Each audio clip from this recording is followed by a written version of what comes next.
প্রিয় শিক্ষার্থী, তোমরা সবাই কেমন আছো? আশা করি ভালো আছো। আজকে অম্ল ক্ষারক সমতা এর প্রথম ক্লাস। এই অম্ল ক্ষারক এই ক্লাসটিকে আমরা বেশ কয়েকটি পর্বে ভাগ করব। আজকের একেবারে প্রাথমিক আলোচনা থেকে শুরু করব। আশা করি প্রতিটি পর্বে তোমরা সাথে থাকবে। তাহলে চলো শুরু করা যাক অম্ল ক্ষারক সমতা। অম্ল ক্ষারকের বেশ কিছু মতবাদ আছে। তার মধ্যে প্রথম মতবাদ হচ্ছে আরএনএস এর মতবাদ। তারপরে অবশ্য পর্যায়ক্রমে আরো অনেক মতবাদ আছে, এগুলো সামনে আমরা আলোচনা করব।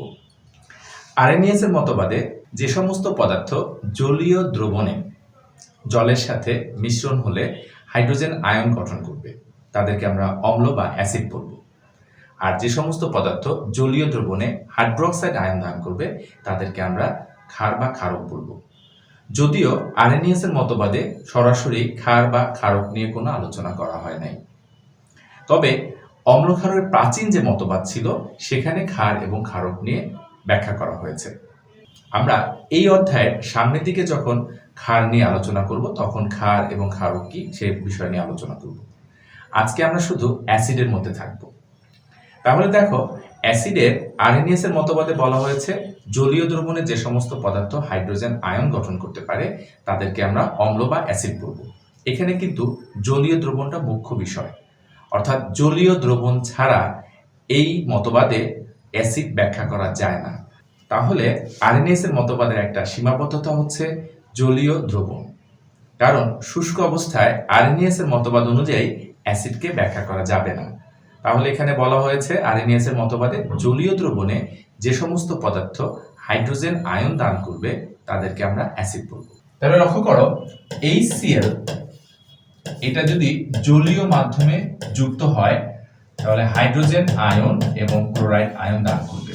আরএনএস এর মতবাদে যে সমস্ত পদার্থ জলীয় দ্রবণে হাইড্রোজেন আয়ন সৃষ্টি করবে তাদেরকে আমরা অ্যাসিড বলবো বা অম্ল বলবো। আবার একইভাবে সালফিউরিক অ্যাসিড জলীয় দ্রবণে হাইড্রোজেন আয়ন সৃষ্টি করে।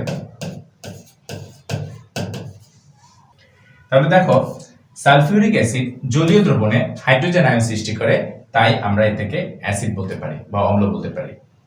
তাহলে আরএনএস এর মতবাদে যে সমস্ত পদার্থ জলীয় দ্রবণে হাইড্রোজেন আয়ন দান করে তাদেরকে অ্যাসিড বলা যায়। এমনকি জৈব অ্যাসিড CH3COOH, যদি কোনো অ্যাসিডের শেষে COOH থাকে তাহলে এটাকে আমরা কার্বক্সিলিক অ্যাসিড বা জৈব অ্যাসিড বলবো। এরাও জলীয় দ্রবণে হাইড্রোজেন আয়ন দান করে।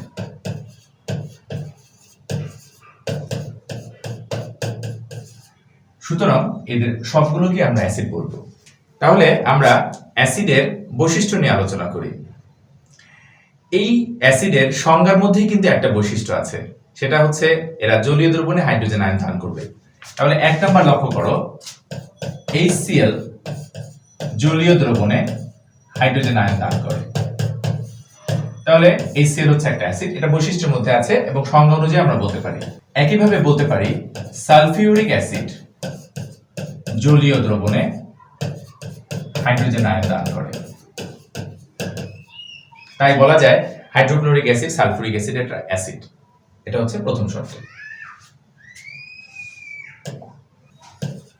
নাম্বার 2, এরা ধাতু বা ধাতুর ন্যায় ক্রিয়াশীল পদার্থ দ্বারা হাইড্রোজেনকে প্রতিস্থাপন করতে পারে। ধাতুর ন্যায় ক্রিয়াশীল, ধাতু না কিন্তু ধাতুর মতো আচরণ করে।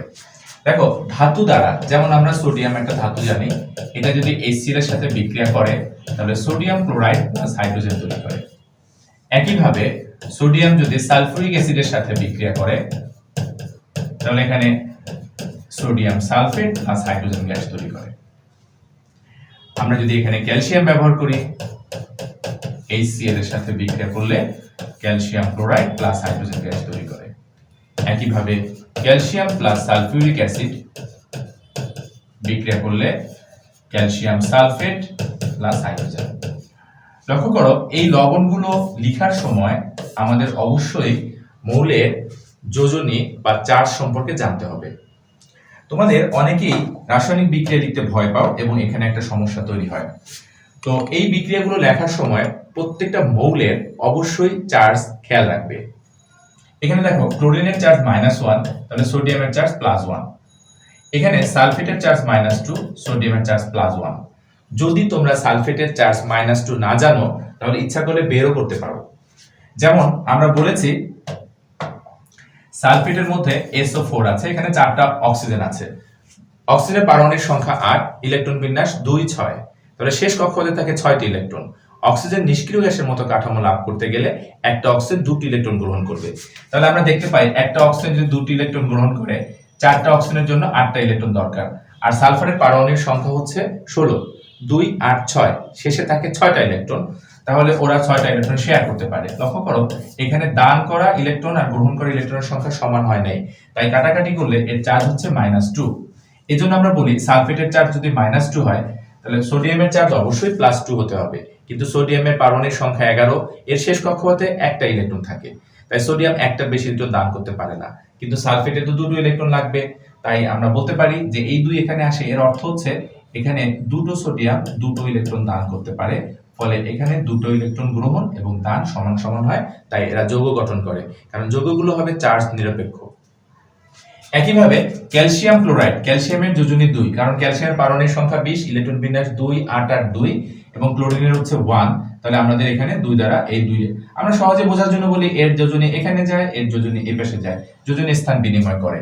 যাই হোক, এখানে ক্যালসিয়ামের যোজনী 2, সালফেটের যোজনী 2, তাহলে আমরা এখানে দেখতে পাচ্ছি ধাতুগুলো অ্যাসিডের সাথে বিক্রিয়া করে লবণ এবং হাইড্রোজেন গ্যাস তৈরি করে। এখানে আরেকটা বৈশিষ্ট্যের কথা বলা হয়েছিল, ধাতু বা ধাতুর ন্যায় ক্রিয়াশীল। ধাতুর ন্যায় ক্রিয়াশীল কি?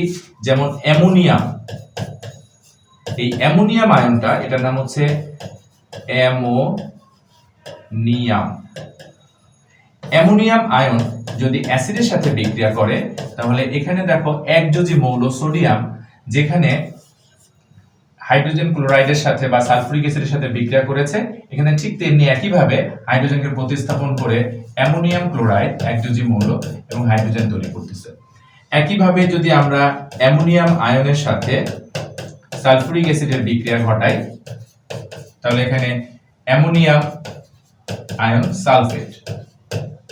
লক্ষ্য করো এই যে সালফেটের যোজনী কত? -2, অ্যামোনিয়ামের +1, তাহলে সমান করতে গেলে অ্যামোনিয়ামকে 2 দ্বারা গুণ করতে হবে এবং হাইড্রোজেন গ্যাস তৈরি করবে। তাহলে আমরা এখানে দ্বিতীয় মতবাদে আমরা দেখেছি ধাতু বা ধাতুর ন্যায় পদার্থগুলো অ্যাসিড আর হাইড্রোজেনকে প্রতিস্থাপন করতে পারে, মাঝখান থেকে তারা লবণ গঠন করে। এজন্য এভাবে বলা যায় ধাতু অ্যাসিডের সাথে বিক্রিয়া করে লবণ এবং হাইড্রোজেন গ্যাস তৈরি করে। এরপরে আসি 3 নাম্বার বৈশিষ্ট্য। 3 নাম্বার বৈশিষ্ট্যের মধ্যে বলা হয়েছে যে ধাতব কার্বনেট অথবা ধাতুর হাইড্রোজেন কার্বনেট, যেটাকে আমরা বাইকার্বনেট বলি, ধাতব কার্বনেট বা ধাতব বাইকার্বনেট এর সাথে যদি অ্যাসিড বিক্রিয়া করে তাহলে লবণ, কার্বন ডাই অক্সাইড এবং পানি তৈরি করে।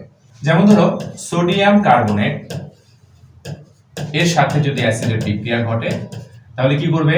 Sodium positive charge, carbonate negative charge, hydrogen plus, chlorine minus. তো এই বিক্রিয়াগুলো করার সময় যেটা খেয়াল রাখবা, এই ধাতুর সাথে প্লাসের সাথে মাইনাস যুক্ত হবে, তাহলে সোডিয়াম ক্লোরাইড।